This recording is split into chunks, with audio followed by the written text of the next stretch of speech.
माननीय सदस्य लालजी वर्मा जी।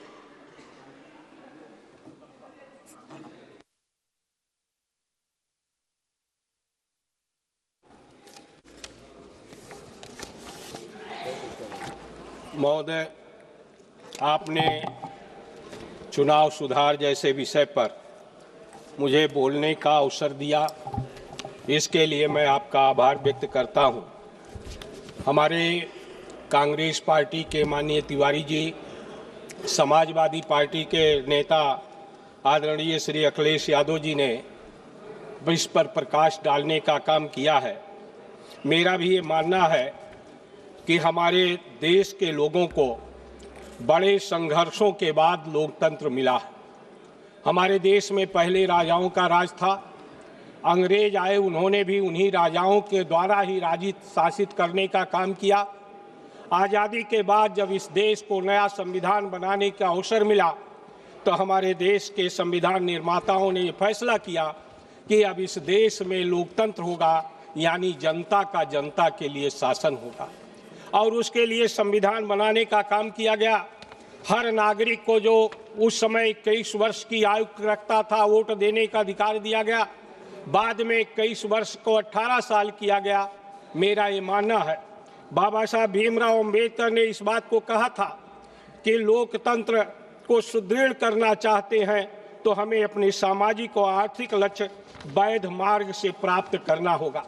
उन्होंने इस बात को भी कहा था कि संविधान कितना ही अच्छा हो, यदि उस पर अमल करने वाले अच्छे ना हो तो उससे जनहित ना होगा, और यदि अमल करने वाले अच्छे हों तो बुरा विधान भी हितकारी हो सकता है।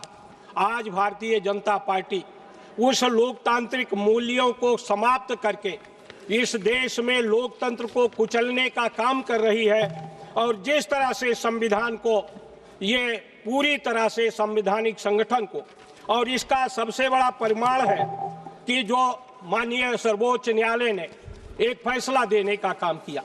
फैसला ये दिया कि हमें जब चुनाव आयोग, जिसको हमारे संविधान ने पूरा अधिकार दिया चुनाव संचालन का, उसके लिए उन्होंने कहा कि जब चुनाव आयोग ही निष्पक्ष होगा तभी निष्पक्ष चुनाव होगा।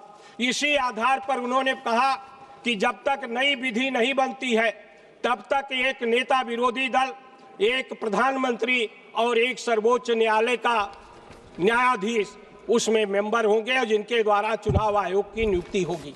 आनन फानन में विधि बनाकर न्यायालय के जो न्यायाधीश की जगह पर प्रधानमंत्री द्वारा चयनित एक कैबिनेट मंत्री रखकर इन्होंने इस बात का सुनिश्चित करने का काम किया कि चुनाव आयोग कठपुतली बनकर रहे, और उसका जीता जाता उदाहरण आज देखने को मिला।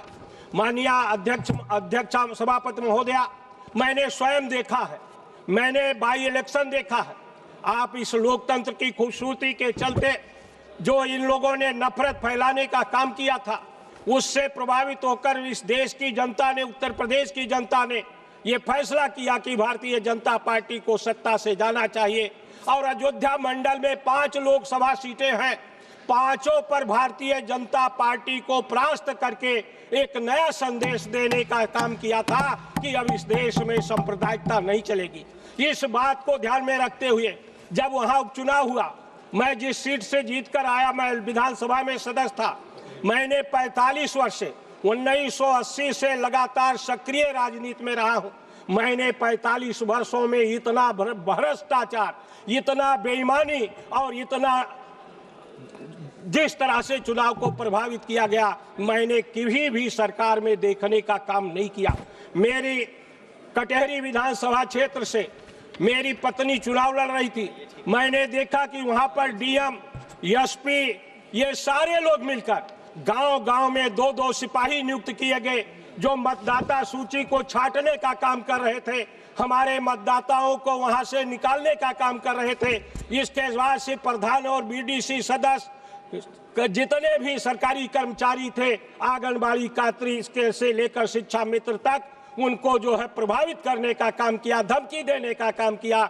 डीएम स्वयं 25-30 गाड़ी लेकर जाता था बूथ पर, बूथ जांच के नाम पर, और उस तरह से बूथ जांच के नाम पर जिस तरह से वहां पर सभी को धमकी देने का काम करता था, उसको मुख्यमंत्री के निर्देश पर इसको भी हमने देखने का काम किया है इस तरह से। और बार बार शिकायत करने के बाद भी हमारे जो बूथ के एजेंट थे उनको धमकी दिया जा रहा था कि ये बाई इलेक्शन से सत्ता नहीं परिवर्तित होगी, इसलिए बूथ पर दिखाई न पड़ना। पुलिस वाले धमकी देने का काम कर रहे थे। एक एक गांव से 28 गांव से मोटरसाइकिल लाकर सड़क थाने में बंद करने का काम किया जा रहा था। जिस तरह से वोट के लूट को देखा, इल्फातगंज एक टाउन एरिया है, 24 बैरिकेडिंग लगाकर हमारे मतदाताओं को निकलने का नहीं देने का काम किया।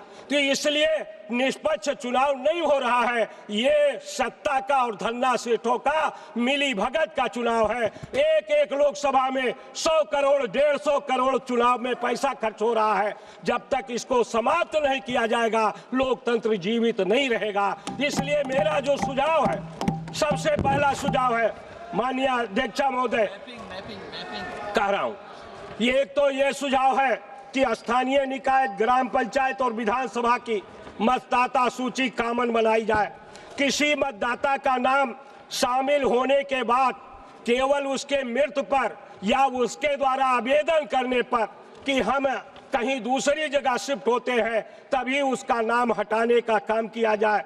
सरकार के द्वारा कोई नई घोषणा चुनाव के 1 वर्ष पूर्व के बीच में न किया जाए या किसी तरह से डायरेक्ट फंड न दिया जाए। 1 साल कम से कम पहले से ऐसा करने का काम किया जाए।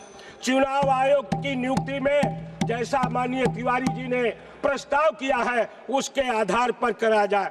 चुनाव की उस खर्च की प्रतिपूर्ति स्टेट फंड से किया जाए। आज हम जैसे लोग, मैं माननीय महोदया, जब मैं पहला चुनाव 1991 में लड़ा विधानसभा का, मेरे परिवार के लोग आए, मुझे 500 रुपया केवल चंदा घर से दिया था और उस 500 रुपए के बल पर मैंने आम जनता के सहयोग से लड़ने का काम किया।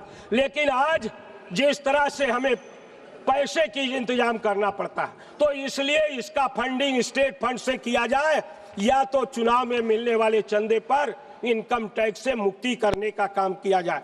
मतदाता सूची में अनिवार्य रूप से जैसे ही हमारी उम्र 18 साल होती है, ये चुनाव आयोग का कर्तव्य है। और इसमें जो ये नियमावली बनी है 1950 का लोक प्रतिनिधित्व अधिनियम 1950, इसमें इस बात का दिया गया है, हमारे संविधान में भी इस बात का है 326 में कि हमें इस आधार पर मतदान करने से वंचित नहीं किया जा सकता या मतदाता सूची में अब हमारा नाम शामिल करने से रोका नहीं जा सकता कि हमने आवेदन नहीं किया है।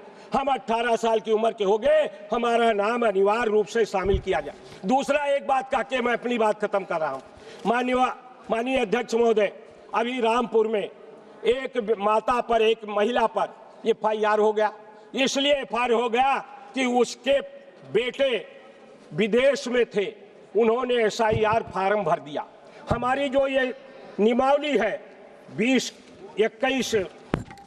20 का, इसके अनुसार ये दिया गया है कि अगर कोई बाहर रहता है, 21 का के परंतुकता के अनुसार कि अगर कोई बाहर भी रहता है तो उसका नाम, अगर वहाँ का वो नागरिकता नहीं हो गया, अगर वो विदेश का नागरिकता स्वीकार नहीं किया गया, तो इस आधार पर कि वो विदेश में नौकरी कर रहा है, यहाँ से नाम काटा नहीं जा सकता। उसका अनिवार्य रूप से जहाँ से उसका पासपोर्ट है वहाँ की मतदाता सूची में नाम रहेगा। इस तरह से अधिकारियों के बल पर केवल ये चुनाव जीतना चाहते हैं। इसलिए मेरा आपसे निवेदन है कि अगर लोकतंत्र को आप बचाना चाहते हैं तो अनिवार्य, इसके साथ साथ अभी हमें जानकारी मिली, जो ये मैपिंग कर रहे हैं उस मैपिंग में 2003 से जो मैपिंग कर रहे हैं, एक ऐप का प्रयोग किया जा रहा है। हमें सुनने में आया है कि वो मैपिंग करने वाली जो संस्था, उसको चयन किया गया है जिसने इनको इलेक्टोरल बॉन्ड देने का काम किया है। इसलिए इसकी भी जांच होनी चाहिए कि क्या वो उसी तरह का है, नहीं है, यह इसकी हमें जानकारी मिलनी चाहिए। ऐसी चर्चा सुनने में आई है। इन्हीं शब्दों के साथ मैं ये चाहूंगा कि हमें अगर लोकतंत्र को बचाना है, माननीय अध्यक्ष महोदय, हम लोग, मैं ऐसे परिवार से आया हूं मेरे माँ बाप दोनों पढ़े लिखे नहीं थे, हम शुद्ध किसान के लोग। आज अगर इस तरह की व्यवस्था रहती जिस तरह से आज पैसे का चलन हो गया, तो हम विधानसभा या लोकसभा में न आ पाते। आज अगर हम आने का काम कर पा रहे हैं तो इस कारण है कि हमारा लोकतंत्र उस समय मजबूत था। आज लोकतंत्र की हत्या की जा रही है। इसलिए मैं चाहूंगा कि आपसे निवेदन करना चाहूंगा कि तुरंत इसमें सुधार करने का काम किया जाए और निश्चित रूप से ये जो हमने सुझाव दिया है इसको माना जाए। धन्यवाद। अभी तो जीत के आए हो ना आप।